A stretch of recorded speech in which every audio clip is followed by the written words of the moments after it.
नमस्ते दुनियादारी में आपका स्वागत है। आज हम चर्चा करेंगे कैसे भारतीय राजनयिक ने यूएनजीए में पाकिस्तान के प्रोपेगेंडा का मुंह तोड़ जवाब दिया। नमस्ते। हाल ही में यूनाइटेड नेशंस जनरल असेंबली मतलब यूएनजीए का 80वां सत्र हुआ और वहां जो हुआ वो सिर्फ भाषणबाजी नहीं थी बल्कि कूटनीति के अखाड़े में एक जोरदार मुकाबला था। बिल्कुल सही कहा। एक तरफ थे पाकिस्तान के प्रधानमंत्री शहबाज शरीफ, जिन्होंने अपने भाषण में भारत पर कई गंभीर आरोप लगाए, और दूसरी तरफ थी भारतीय राजनयिक पेटल गहलोत, जिन्होंने भारत के राइट ऑफ रिप्लाई का इस्तेमाल किया। राइट ऑफ रिप्लाई, हाँ, ये यूएन में खास अधिकार होता है ना? जी बिल्कुल। अगर किसी देश पर बहस के दौरान कोई आरोप लगता है तो उसे फौरन उसी मंच से जवाब देने का मौका मिलता है, और पेटल गहलोत ने, कहना पड़ेगा, इस मौके का भरपूर इस्तेमाल किया। तो चलिए इसी डिप्लोमेटिक शोडाउन को खोलते हैं जरा। सबसे पहले बात करते हैं पाकिस्तान के प्रधानमंत्री शहबाज शरीफ की। उन्होंने यूएनजीए के मंच से क्या कहा? सुना है इल्जामों की झड़ी लगा दी उन्होंने। हाँ, उनके भाषण में भारत पर निशाना साधते हुए कई बातें थीं। सबसे पहले तो उन्होंने मई में हुई घटना का जिक्र किया, जिसे भारत ऑपरेशन सिंदूर कहता है। ऑपरेशन सिंदूर, हाँ। शरीफ ने इसे भारत की तरफ से बिना उकसावे की आक्रामकता या अनप्रोवोक्ड अग्रेशन करार दिया। लेकिन ऑपरेशन सिंदूर तो भारत ने पहलगाम में हुए उस भयानक आतंकी हमले के जवाब में किया था ना? बिल्कुल बिल्कुल, भारत का पक्ष यही है, लेकिन शरीफ ने यूएनजीए में आरोप लगाया कि भारत ने पहलगाम त्रासदी, जिसमें 26 नागरिक मारे गए थे, हाँ। और जिसकी जिम्मेदारी TRF द रेजिस्टेंस फ्रंट, जो LET यानी लश्कर तैयबा का ही एक फ्रंट है और जिसे पाकिस्तानी समर्थन हासिल है, ने ली थी, उससे राजनीतिक लाभ उठाने की कोशिश की। ओह, पॉलिटिकल गेन। अच्छा। हाँ, उन्होंने ये भी कहा है कि पाकिस्तान ने एक स्वतंत्र जांच की पेशकश की थी, जिसे भारत ने ठुकरा दिया। इसके साथ ही उन्होंने दावा किया है कि भारत ने पाकिस्तानी शहरों पर हमला करके निर्दोष नागरिकों को निशाना बनाया। और पानी का मुद्दा, सिंधु जल संधि मतलब इंडस वाटर ट्रीटी IWT, उसको लेकर भी कुछ कहा उन्होंने। ये तो काफी संवेदनशील मुद्दा है दोनों देशों के बीच। हाँ, IWT का मुद्दा उठाया गया और जोर शोर से उठाया गया। शरीफ ने भारत पर संधि का उल्लंघन करने का आरोप लगाया और इसे युद्ध का कृत्य यानी एक्ट ऑफ वॉर तक कह डाला। एक्ट ऑफ वॉर, बाप रे। जी, यहां ये याद रखना जरूरी है कि भारत ने पहलगाम हमले के बाद इस संधि में अपनी भागीदारी को सस्पेंड कर दिया था। हाँ, भारत ने कहा था कि आतंकवाद और पानी साथ नहीं चल सकते। एग्जैक्टली। मतलब जब तक पाकिस्तान आतंकवाद पर लगाम नहीं लगाता, तब तक इस संधि पर आगे बढ़ना मुश्किल है। ये भारत का स्टैंड था। तो शरीफ ने पाकिस्तान की जो सैन्य कार्रवाई थी, जो भारत के ऑपरेशन सिंदूर के जवाब में हुई, उसे कैसे जस्टिफाई किया? उन्होंने दावा किया कि पाकिस्तान ने जो भी किया वो आत्मरक्षा यानी सेल्फ डिफेंस में किया। उन्होंने UN चार्टर के आर्टिकल 51 का हवाला दिया, जो देशों को आत्मरक्षा का अधिकार देता है। आर्टिकल 51। और इसी कॉन्टेक्स्ट में एक बहुत बड़ा दावा भी किया गया, जो काफी विवादास्पद रहा है। कौन सा दावा? शरीफ ने दावा किया कि मई की लड़ाई में पाकिस्तान ने 7 भारतीय लड़ाकू विमानों को मार गिराया और उन्हें कबाड़ और धूल यानी स्क्रैप एंड डस्ट में तब्दील कर दिया। 7 भारतीय जेट्स, ये दावा तो पहले भी सुना है, पर क्या इसका कोई सबूत दिया उन्होंने? नहीं, ये दावा पहले भी पाकिस्तानी मिलिट्री कर चुकी है और भारत इसे हमेशा से नकारता आया है। और जहां तक सबूत की बात है, आज तक कोई ठोस सबूत पाकिस्तान ने पेश नहीं किए। अच्छा, और अमेरिकी राष्ट्रपति डोनाल्ड ट्रंप का भी नाम आया इस सब में? हाँ, ये भी एक पॉइंट था। शरीफ ने यह भी दावा किया कि मई में भारत और पाकिस्तान के बीच बढ़े तनाव को कम करने और युद्ध विराम मतलब सीजफायर कराने में तत्कालीन अमेरिकी राष्ट्रपति डोनाल्ड ट्रंप ने सक्रिय भूमिका निभाई थी। ओके, पर भारत तो हमेशा कहता है कि ये द्विपक्षीय मामला है। बिल्कुल, ये एक और ऐसा दावा है जिस पर भारत का रुख बिल्कुल अलग रहा है। भारत हमेशा कहता आया है कि ये मामला बायलैटरल है, इसमें तीसरे पक्ष की जरूरत नहीं।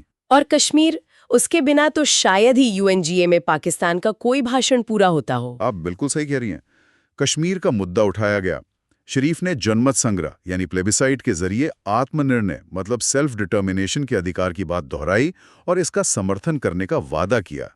ये पाकिस्तान का यूएनजीए में एक तरह से स्टैंडिंग पोजीशन रहा है सालों से।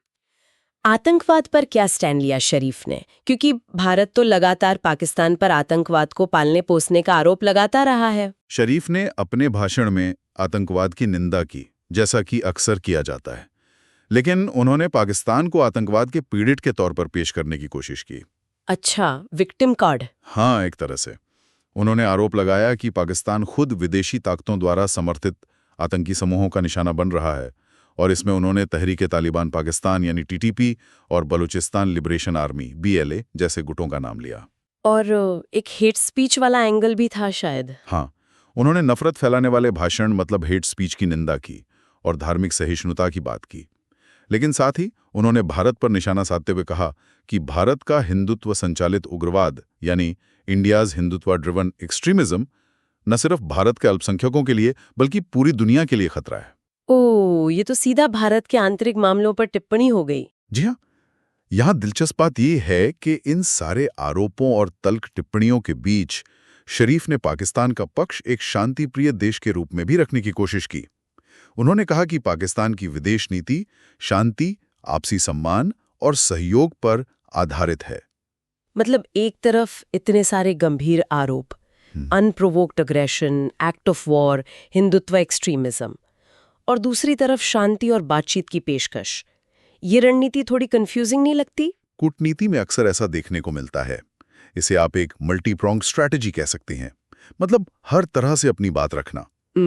शरीफ ने कहा कि पाकिस्तान भारत के साथ सभी लंबित मुद्दों, जिसमें कश्मीर भी शामिल है, पर समग्र व्यापक और परिणाम उन्मुख संवाद यानी composite comprehensive and result oriented dialogue के लिए तैयार है। ओके। उन्होंने दक्षिण एशिया के लिए भड़काऊ के बजाय सक्रिय नेतृत्व यानी proactive rather than provocative leadership का आह्वान भी किया।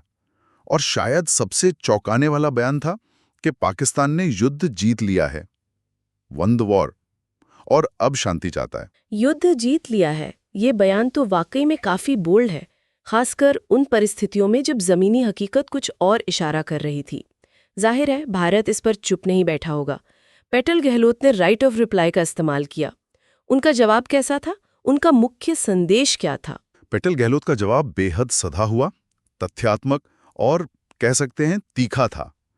उन्होंने शरीफ की बातों को सिरे से खारिज करते हुए उन्हें बेतुकी नौटंकी यानी अब्सर्ड थिएट्रिक्स करार दिया। Absurd theatrics. हाँ, उन्होंने साफ कहा कि पाकिस्तान आतंकवाद का महिमा मंडन कर रहा है।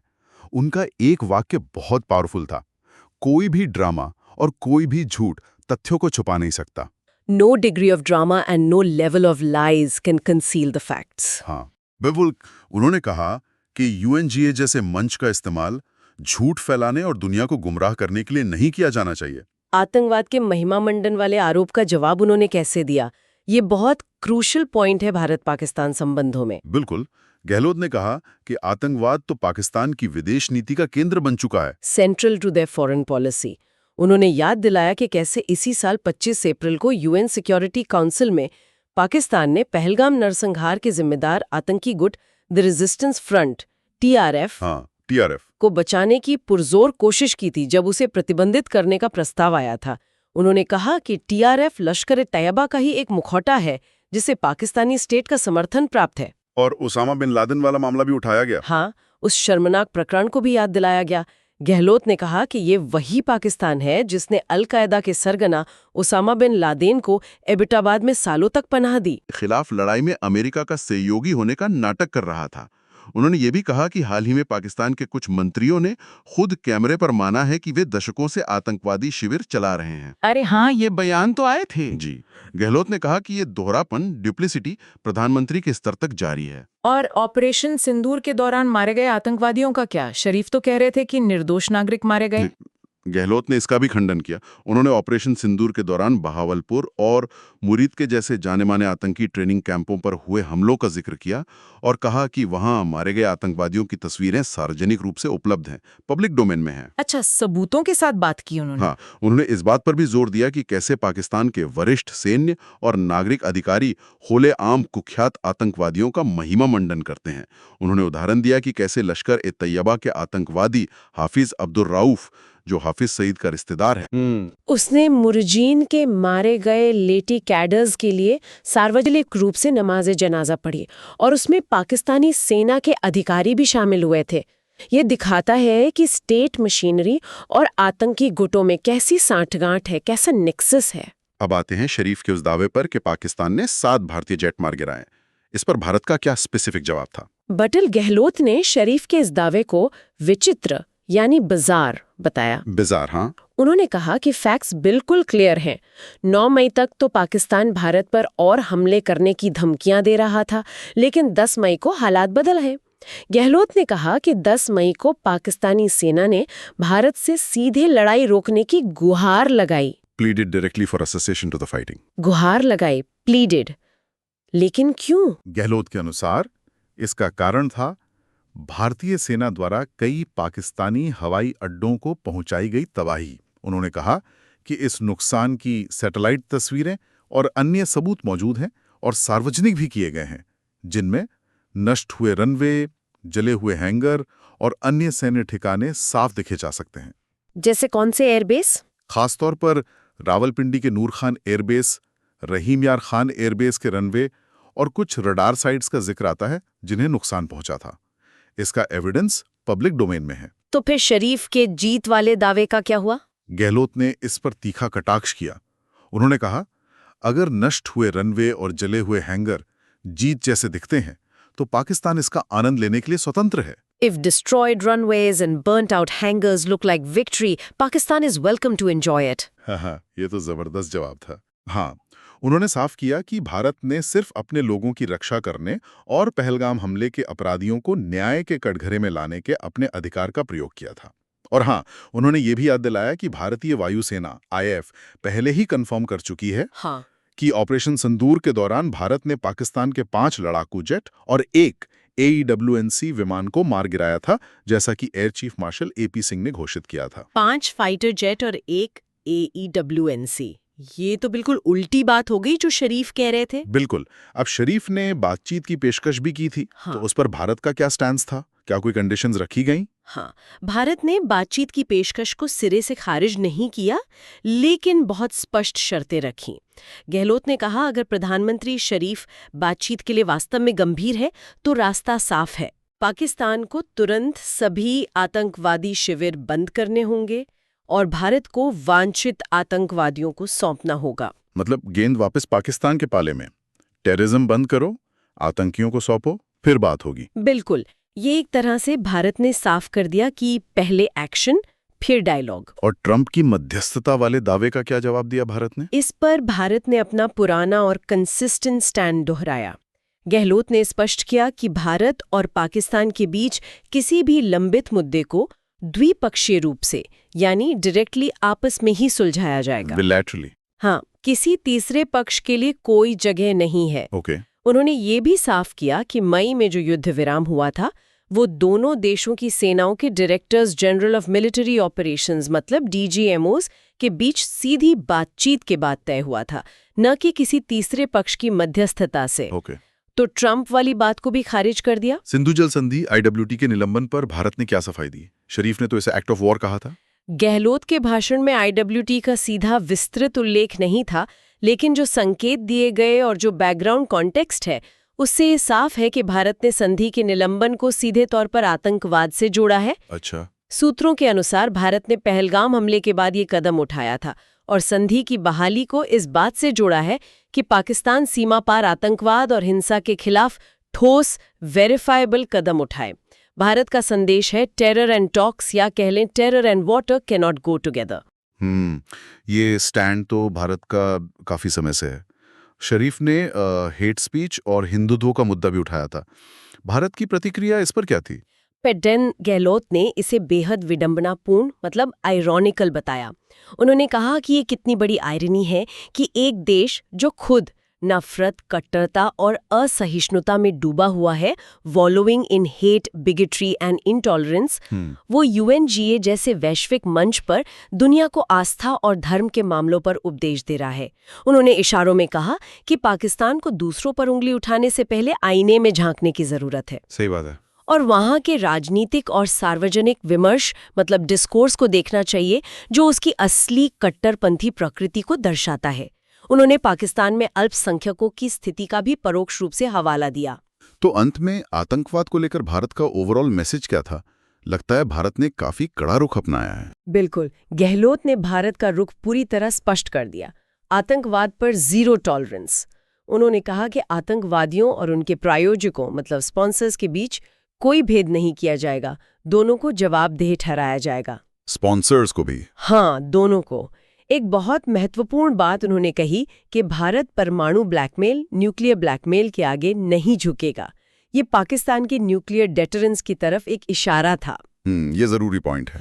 और दुनिया के लिए स्पष्ट संदेश दिया कि आतंकवाद के प्रति पूरी दुनिया में शून्य सहिष्णुता होनी चाहिए। There must be zero tolerance for terrorism. ये जो ऑपरेशन सिंदूर बार बार आ रहा है, शायद सुनने वालों के लिए इसका थोड़ा बैकग्राउंड समझना जरूरी है, क्योंकि इसी के इर्द गिर्द ये पूरी बहस घूम रही है। हाँ, ये बहुत जरूरी है। जैसा हमने पहले जिक्र किया, ये सब शुरू हुआ 22 अप्रैल 2025 को कश्मीर के पहलगाम में हुए भयानक आतंकी हमले से। इसमें टीआरएफ के आतंकियों ने टूरिस्ट बसों पर हमला करके 26 निर्दोष नागरिकों की जान ले ली थी, जिनमें कई महिलाएं और बच्चे भी शामिल थे। बहुत ही दुखद घटना थी वो। बिल्कुल। इसी बर्बर हमले के जवाब में भारत ने 7 मई को ऑपरेशन सिंदूर लॉन्च किया। इसका मकसद क्या था और निशाना कहाँ था? मकसद था पाकिस्तान और पाकिस्तान अधिकृत कश्मीर पीओके में स्थित आतंकी ठिकानों, उनके ट्रेनिंग कैंप्स और लॉन्च पैड्स को नष्ट करना।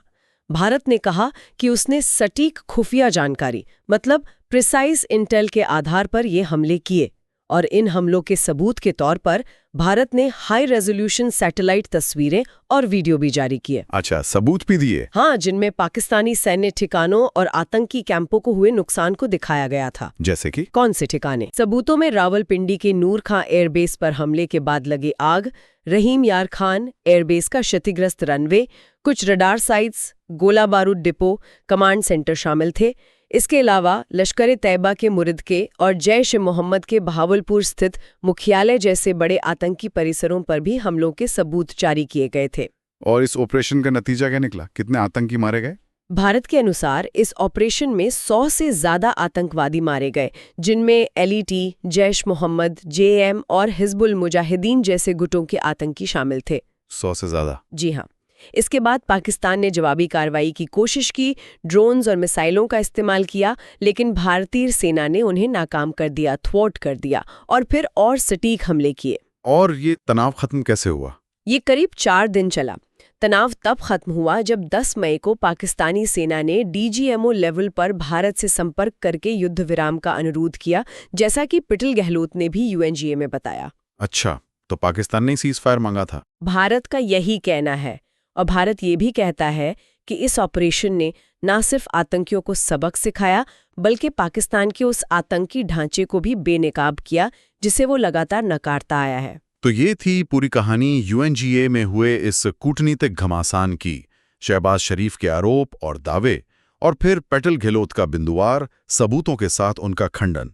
ये दिखाता है कि कैसे यूएन जैसे मंच भी देशों के बीच नैरेटिव की लड़ाई का मैदान बन जाते हैं। बिल्कुल, नैरेटिव वॉरफेयर आजकल डिप्लोमेसी का अहम हिस्सा बन गया है। हाँ, और ये सब सुनने के बाद एक सवाल दिमाग में जरूर आता है कि ये जो पब्लिक डिप्लोमेसी है और यूएनजीए जैसे मंचों का इस्तेमाल है, ये आतंकवाद और क्षेत्रीय विवादों जैसे जटिल और संवेदनशील मुद्दों पर किसी देश के नैरेटिव को गढ़ने या उसका मुकाबला करने में कितना प्रभावी होता है?